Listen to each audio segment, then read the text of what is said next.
empresas públicas, sociedades de economia mista e fundações públicas.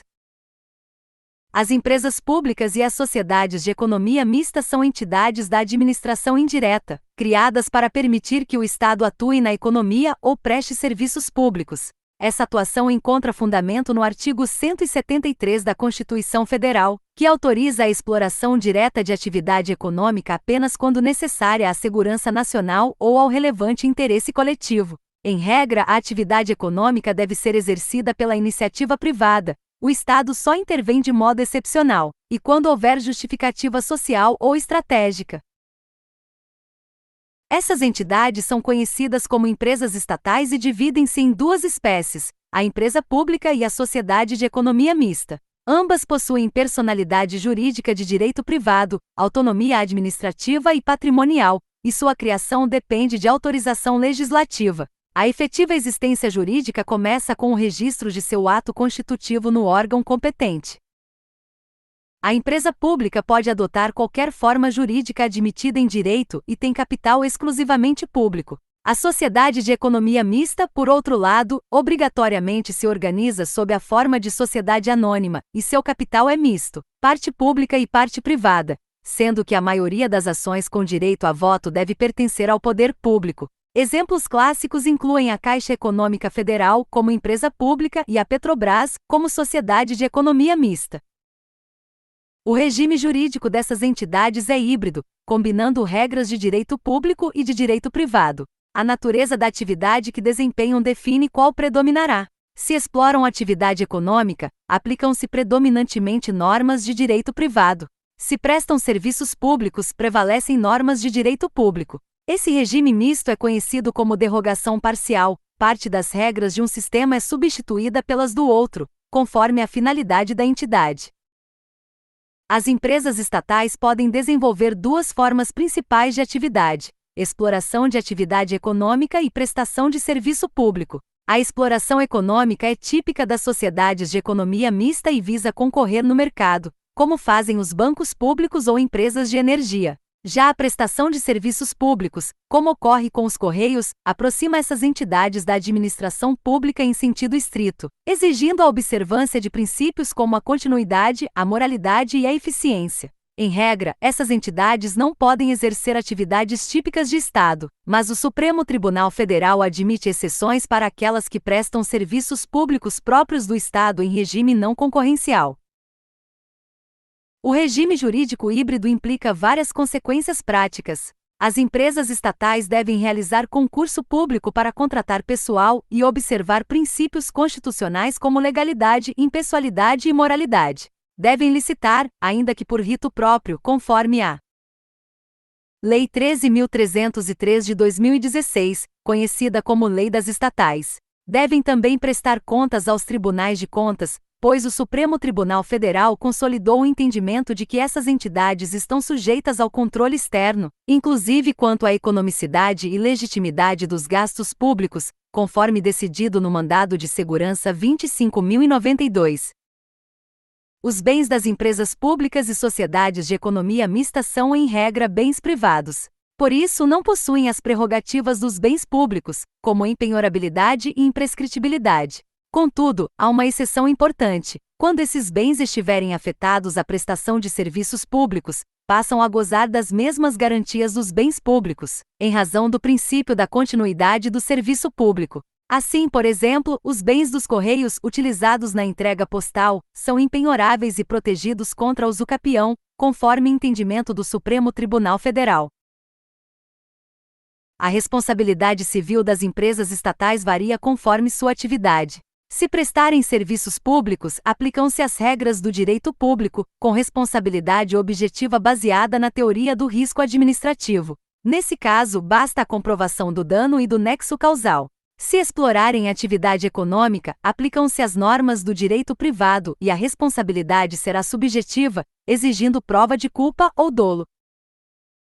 A jurisprudência do Supremo Tribunal Federal também define critérios para a extensão de privilégios às estatais. A imunidade tributária recíproca prevista no artigo 150, inciso 6, alínea A da Constituição, Só alcança as empresas públicas e sociedades de economia mista que preencham 3 requisitos cumulativos: exercerem serviço público, atuarem sem finalidade lucrativa e prestarem esse serviço em regime de exclusividade, sem concorrência. Assim, empresas como os Correios e a Infraero são beneficiadas por essa imunidade.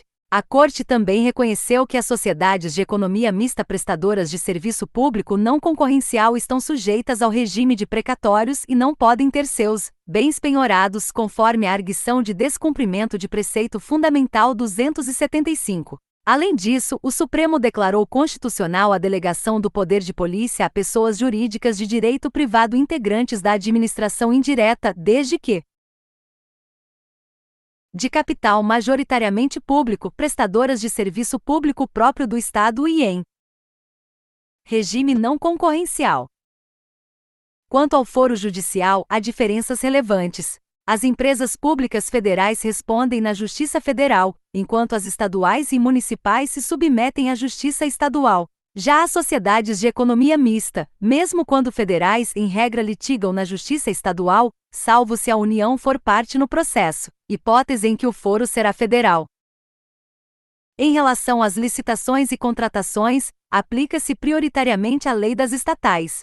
As regras das leis 8.666 e 14.133 são subsidiárias, usadas apenas para matérias específicas, como sanções penais e critérios de desempate. A licitação pode ser dispensada em 2 hipóteses principais: na comercialização ou execução direta de produtos e serviços relacionados ao objeto social da estatal, ou quando a escolha do parceiro esteja vinculada a características particulares que tornem inviável a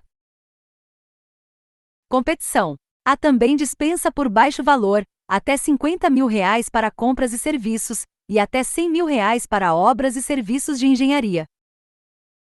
O regime de pessoal dessas entidades é o de emprego público, regido pela consolidação das leis do trabalho. O vínculo é contratual e bilateral, e o ingresso depende de aprovação em concurso público. Entretanto, os empregados públicos não adquirem estabilidade, mas sua demissão deve ser motivada. O Supremo Tribunal Federal consolidou que tanto nas empresas públicas quanto nas sociedades de economia mista, prestadoras de serviços públicos ou exploradoras de atividade econômica, é obrigatória a motivação formal e razoável para a dispensa de empregados concursados, ainda que não se exija processo administrativo. Essa exigência decorre dos princípios da moralidade e da impessoalidade, conforme a lógica de que se o ingresso é impessoal, a demissão também deve ser. O teto constitucional remuneratório, previsto no artigo 37, inciso 11, aplica-se às estatais apenas quando elas recebem recursos do ente instituidor para pagamento de pessoal ou custeio. São as chamadas empresas dependentes. Quando não há repasse de recursos, o teto não se aplica, permitindo, por exemplo, que dirigentes da Petrobras recebam valores superiores ao limite constitucional. Os empregados públicos são vinculados ao regime geral de previdência social, e os litígios trabalhistas são julgados pela Justiça do Trabalho. Eles são considerados agentes públicos para fins de improbidade e equiparados a funcionários públicos para fins penais. Os dirigentes das empresas estatais, membros do Conselho de Administração e da Diretoria, são escolhidos pelo chefe do Poder Executivo e não ocupam cargos públicos em sentido estrito. Sua nomeação e exoneração são de livre decisão do governo, sem necessidade de aprovação legislativa. A lei das estatais impõe requisitos rigorosos para essas funções: reputação ilibada, notório conhecimento, experiência profissional comprovada, formação acadêmica compatível e ausência de inelegibilidades. Há ainda hipóteses de dispensa de comprovação de experiência, como no caso de empregados concursados com mais de 10 anos na empresa e histórico de atuação em cargos de gestão. Esses administradores também são considerados agentes públicos, podendo responder por improbidade, crime funcional e atos impugnáveis por mandado de segurança quando praticam atos de autoridade.